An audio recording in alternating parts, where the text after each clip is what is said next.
en tant que révolutionnaire. Parce qu'il faut bien préciser, les Wazalendo messianistes ne sont pas une religion. Ils ne sont pas donc une confession religieuse, mais nous formons juste un mouvement de révolution. Et en tant que mouvement de révolution, nous estimons que nous avons acquis une indépendance le 30 juin 1960. Mais une indépendance que nous appelons des façades. Des façades pourquoi?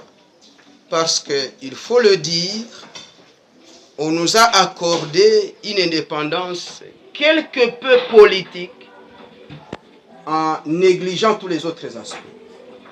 Pourtant, l'indépendance ne peut pas seulement être politique, mais l'indépendance est aussi spirituelle, économique et sociale. Et donc, c'est pour cela que nous avons lancé un message à nos fidèles messianistes, Wazalendo, leur disant que nous n'avons acquis que la première étape de l'indépendance et que nous devons nous inscrire dans une logique de lutte pour obtenir la deuxième étape de cette indépendance, qui soit l'indépendance totale. Et là, nous nous inscrivons dans la logique d'Mfumu Kimbangu, qui a estimé que pendant la première indépendance, tous les dirigeants africains et congolais en particulier seront au service de l'Occident. Et que donc, après cette étape de la première indépendance, où les dirigeants se livreront au service de l'Occident, il faudra que les Congolais luttent fortement pour obtenir la seconde partie de l'indépendance, qui soit l'indépendance totale, où les dirigeants, en cette occasion, seront au service du peuple.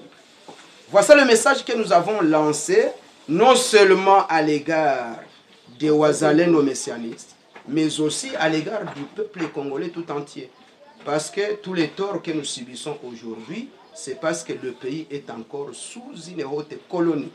Nous sommes encore sous l'emprise de l'Occident et il nous faut nous libérer pour maintenant entreprendre les démarches pour le développement du Congo et de l'Afrique. Pensez-vous que, n'est-ce pas, la RDC devrait rompre ses relations avec l'Occident? Mon point de vue spécifique par rapport à cela, c'est que je pense que la population ne voit pas d'un bon œil ces relations. Plutôt, il y a une catégorie du peuple ignorant qui ne savent pas d'où nous venons, où nous sommes et où nous allons. C'est cette catégorie-là de la population qui pense que les relations entre la RDC et l'Occident consistent à servir l'Occident et ignorer son peuple. Et nous ne disons pas aux dirigeants qu'il faut rompre ces relations. Mais il faut plutôt instaurer les relations gagnant-gagnant. C'est eux-mêmes qui le disent dans la politique. Ils ne font pas que la Belgique, la France continuent à nous traiter comme leurs petits-enfants. Ces gens doivent comprendre que nous avons grandi et que nous avons besoin d'acquérir notre maturité, non seulement politique, mais aussi spirituelle, économique et sociale. C'est cette maturité dont nous avons besoin. On n'a plus besoin de ces dirigeants-là qui passent tout leur temps en train de quémander, alors que c'est les Congos qui devaient servir le monde entier. Et donc, nous demandons d'ailleurs, c'est une occasion, aux dirigeants de la RDC de savoir que nous avons tout ici, sur place. Donc, il est question seulement d'avoir confiance en soi-même, d'exploiter son propre milieu, ses potentialités, pour que nous puissions développer le Congo et que le Congo devienne la première grande puissance mondiale. Nous avons tous les atouts ici.